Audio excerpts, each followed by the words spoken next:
Salam sejahtera untuk kita semua. Waalaikumsalam. Puji syukur atas nikmat Allah Subhanahu wa taala yang telah melimpahkan sehingga kita dapat berkumpul pada pertemuan online pada siang hari ini. Yang kami hormati Ibu Welly Wirman sebagai dosen pembimbing pada mata kuliah Pengantar Ilmu Komunikasi, dan yang saya sayangi teman-teman semuanya.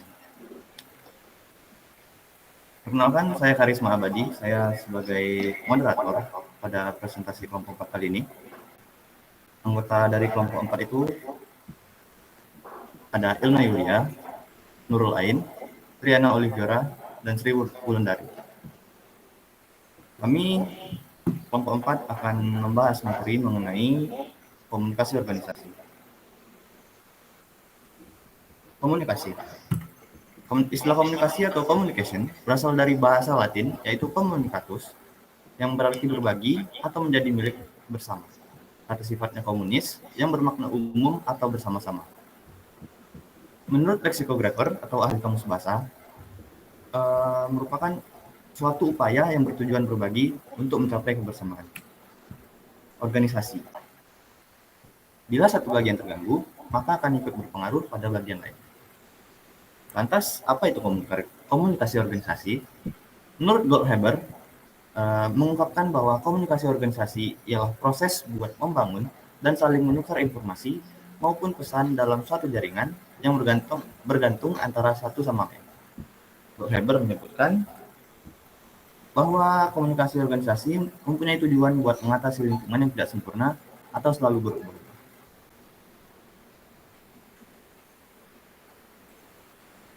Selanjutnya, mengenai teori komunikasi organisasi akan dijelaskan oleh Triana Olivera. Kepada Vio, dipersilakan.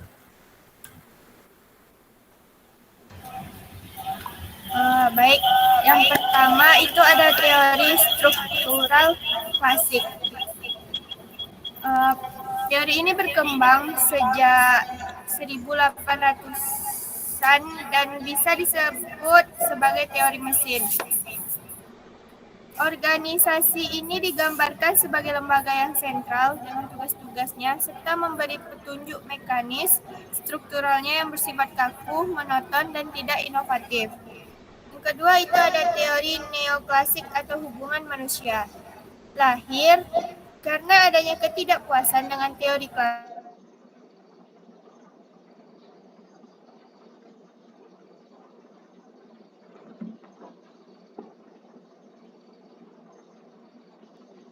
Difusi mengenai kesadaran kepuasan minat yang berbeda-beda, organisasi pada tahap tertentu akan memengaruhi individu seseorang.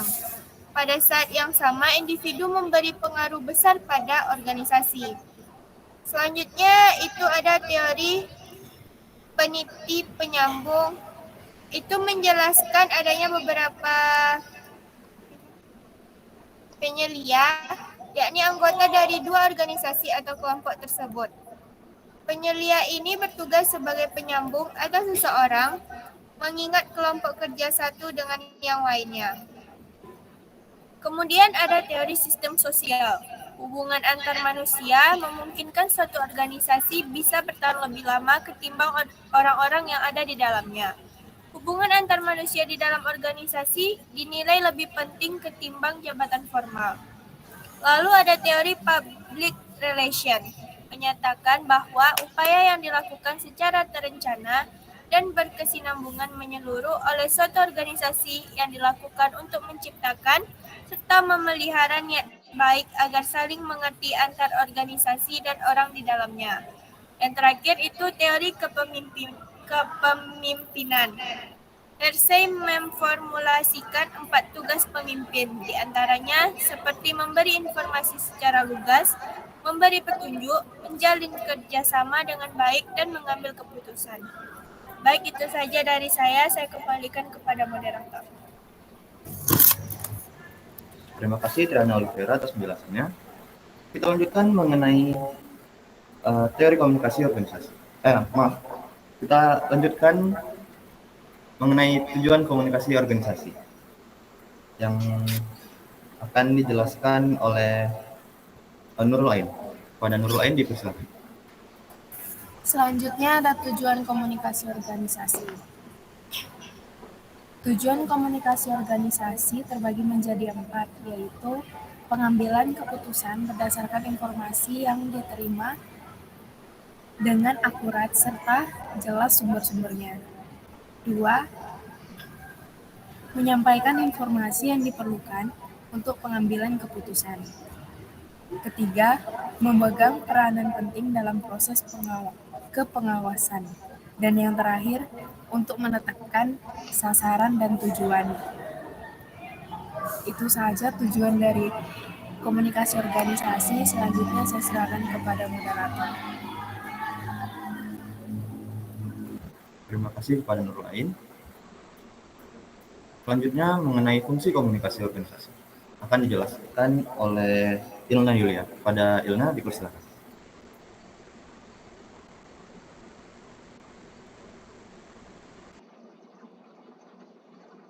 Baik, saya akan menjelaskan tentang fungsi komunikasi dalam organisasi. Komunikasi berguna sebagai mengendalikan sikap anggota dengan berbagai cara. Organisasi memiliki hierarki kekuasaan serta acuan formal yang harus dilakukan para anggotanya. Komunikasi berperan penting dalam berorganisasi, salah satunya sebagai sarana memadukan tugas-tugas yang telah tersusun dan sistematis. Fungsi komunikasi dibagi menjadi 4 menurut Bangun 2012. Yang pertama ada fungsi pengawasan. Organisasi umumnya mempunyai struktur dan perintah komunikasi membantu karyawan tentang bagaimana dan apa yang seharusnya mereka lakukan guna bekerja sesuai standar yang telah ditentukan. Selanjutnya ada sebagai motivasi. Dengan menyampaikan informasi yang jelas dan bagaimana prestasi serta pencapaian anggota organisasi, serta bagaimana cara memotivasi anggota organisasi supaya mempunyai kemauan melaksanakan tugasnya dengan baik. Yang ketiga ada pengungkapan emosi. Komunikasi yang terjadi dalam organisasi kerja merupakan sumber utama dalam komunikasi sosial dan merupakan komunikasi fundamental dalam pengungkapan yang menunjukkan ekspresi kecewa maupun puas. Yang terakhir ada informasi. Hal ini berhubungan dengan pengambilan keputusan. Kegiatan komunikasi yang dilakukan dapat memberikan informasi yang berguna dalam langkah pengambilan keputusan. Baik, hanya itu yang ingin saya sampaikan. Saya kembalikan kepada moderator Karisma Abadi. Terima kasih kepada Ilna Yulia atas penjelasan. Selanjutnya, mengenai hambatan-hambatan dalam komunikasi organisasi akan dijelaskan oleh Sri Wulandari. Pada Wulan, dipersilakan. Menjelaskan mengenai hambatan-hambatan yang ada dalam komunikasi organisasi. Yang pertama yaitu penyaringan atau filtering. Hambatan ini terjadi karena pesan yang disampaikan oleh komunikator telah dimanipulasi dengan tujuan menyenangkan penerima. Komunikasi semacam ini dapat berakibat buruk bagi organisasi karena jika informasinya dijadikan dasar pengambilan keputusan, maka keputusan yang dihasilkan berkualitas rendah dan salah.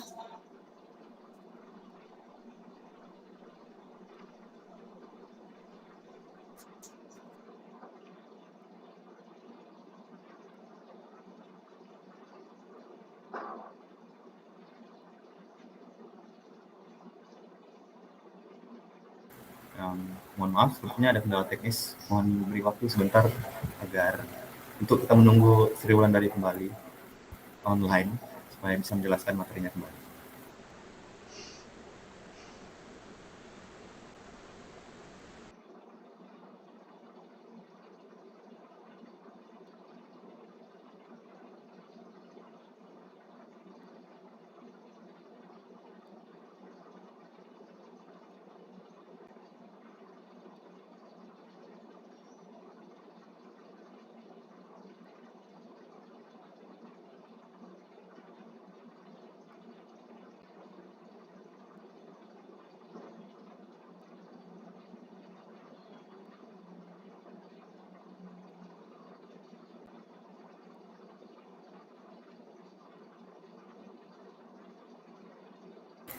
Baik, karena Wulan tidak kunjung kembali online ya, nah saya akan lanjutkan mengenai hambatan dalam komunikasi organisasi. Yang kedua itu ada persepsi selektif. Hambatan ini merupakan kondisi di mana penerima pesan dalam proses komunikasi melihat dan mendengar atas dasar keperluan, motivasi, latar belakang pengalaman, dan ciri pribadi lainnya. Yang ketiga, bahasa. Setiap kata memiliki makna yang berbeda antara seseorang dengan orang lain. Makna sebuah kata tidak berada pada kata itu sendiri, melainkan bagaimana individu memahami dan memaknai kata tersebut. Selanjutnya, perasaan. Hambatan ini didasarkan pada kondisi perasaan penerima pada saat menerima pesan komunikasi akan mempengaruhi cara dia menginterpretasikan pesan. Baik, sekian presentasi dari kelompok 4. Terima kasih atas kesempatannya dan terima kasih telah memperhatikan. Kami membuka sesi tanya jawab kepada teman-teman yang ingin bertanya. Pada teman-teman yang ingin bertanya, dipersilakan.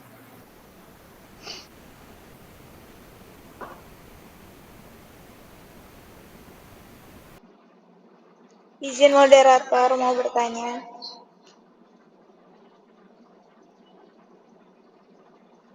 Baik, Fadalin dipersilakan. Baik, Assalamualaikum warahmatullahi wabarakatuh. Waalaikumsalam. Waalaikumsalam warahmatullahi wabarakatuh. Kenalkan, nama Selin Andini. Di sini saya mau bertanya. Tadi kan dari kelompok Karisma sudah menjelaskan hambatan-hambatan yang ada pada komunikasi organisasi.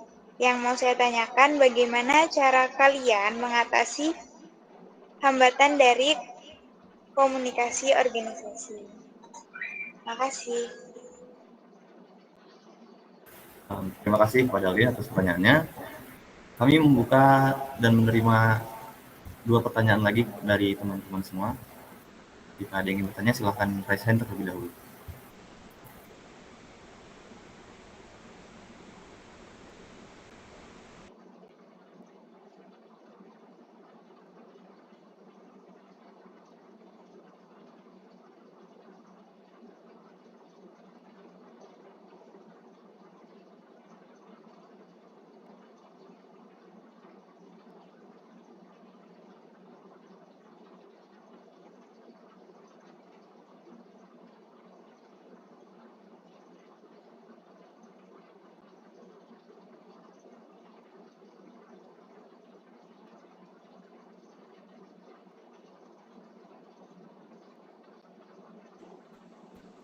Pada Malika, dipersilakan bertanya. Baik, saya akan izin bertanya kepada kelompok Karisma dan teman-teman. Di dalam komunikasi organisasi kan terdapat perbedaan karakter antara anggotanya. Ada yang introvert, ada yang extrovert. Bagaimana dapat menyamaratakan pendapat antara anggota-anggota yang berbeda karakter tersebut? Terima kasih.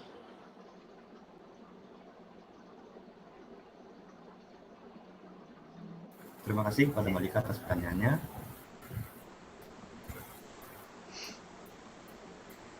Dipersilakan kepada teman-teman lain jika ingin bertanya.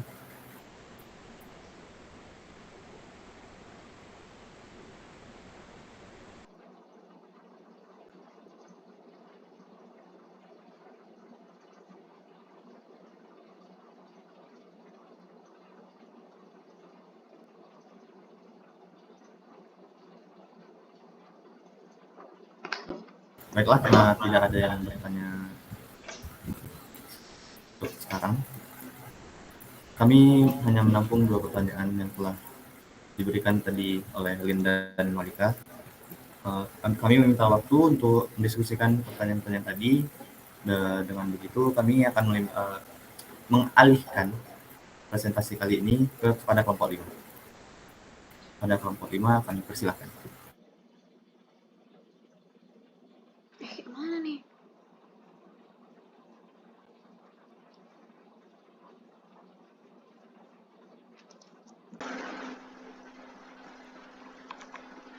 Baik, kami dari kelompok 4 akan mengambil alih lagi presentasinya.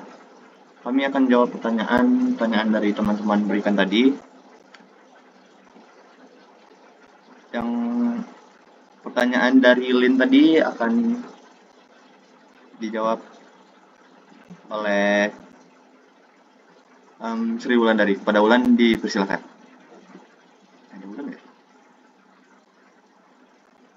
Baik, saya akan menjawab pertanyaan dari Lin, yaitu bagaimana cara mengatasi hambatan-hambatan yang ada dalam komunikasi organisasi.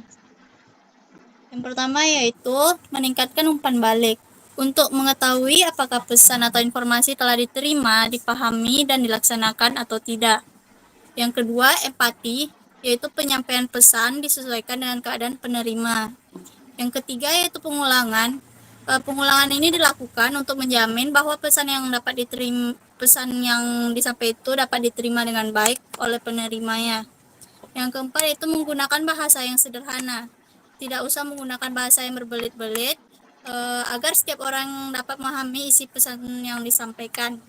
Yang kelima yaitu penentuan waktu yang efektif. Pesan disampaikan pada saat penerima siap menerima pesan. Yang keenam, mendengarkan secara efektif sehingga komunikasi antara atasan dengan bawahan atau sesama anggota dapat berlangsung dengan baik. Yang ketujuh yaitu mengatur arus informasi. Komunikasi harus diatur mutunya, jumlah, dan cara penyampaiannya.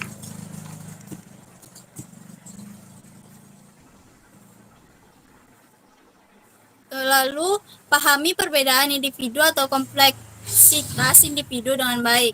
Setiap individu merupakan pribadi yang khas, yang berbeda baik dari latar belakang psikologis, sosial, ekonomi, budaya, dan pendidikan. Dengan memahami, seseorang dapat menggunakan taktik yang tepat dalam berkomunikasi. Lalu, gunakan komunikasi secara langsung atau face-to-face. Komunikasi langsung dapat mengatasi hambatan komunikasi karena sifatnya lebih persuasif. Komunikator dapat memadukan bahasa verbal dan bahasa nonverbal. Di samping kata-kata yang selektif dapat pula digunakan kontak mata, mimik wajah, bahasa tubuh lainnya, dan juga metalanguage atau isyarat di luar bahasa yang membuat komunikasi lebih berdaya guna. Itu saja yang dapat saya sampaikan untuk pertanyaan Lin. Saya kembalikan ke moderator. Terima kasih kepada Wulan. Apakah jawaban dari kelompok kami dapat diterima oleh Lin?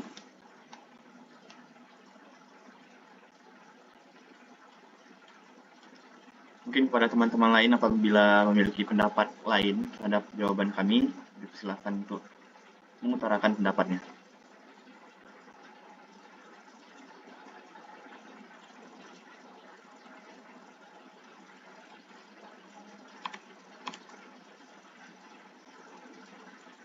Baik, sepertinya tidak ada sanggahan dari teman-teman yang lain. Selanjutnya kita beralih ke pertanyaan dari kita. Pertanyaannya adalah, di dalam komunikasi organisasi terdapat perbedaan karakter antara anggotanya. Ada yang introvert, ada yang extrovert. Bagaimana dapat menyamaratakan pendapat antara anggota-anggota yang berbeda karakter tersebut? Baik, saya akan jawab pertanyaan tersebut.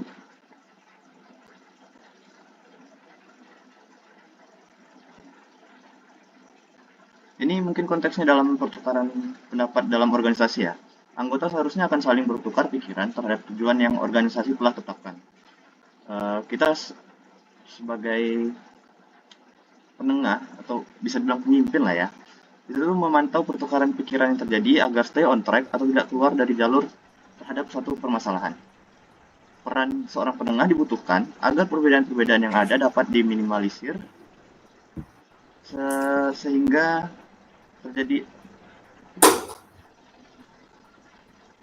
dapat terbentuk suatu kesepakatan. Seorang penengah yang baik akan berupaya memberikan pengertian terhadap pihak-pihak yang berbeda tanpa membuat pihak yang berpendapat tersebut tersinggung. Kita akan mengutarakan kelebihan dan kekurangan dari pendapat mereka, sehingga mereka akan menerima satu sama lain pendapat mana yang lebih baik. Penggunaan kata-kata yang baik dan tepat akan mempermudah memberikan pengertian yang sama. Jadi mungkin Itu salah satu caranya. Tadi kita juga bilang introvert dan extrovert ya. Kalau ini menurut saya pribadi, kita tahu introvert umumnya itu orang yang jarang melakukan interaksi pada orang lain. Tapi bukan berarti dia itu kan nggak akan berpendapat.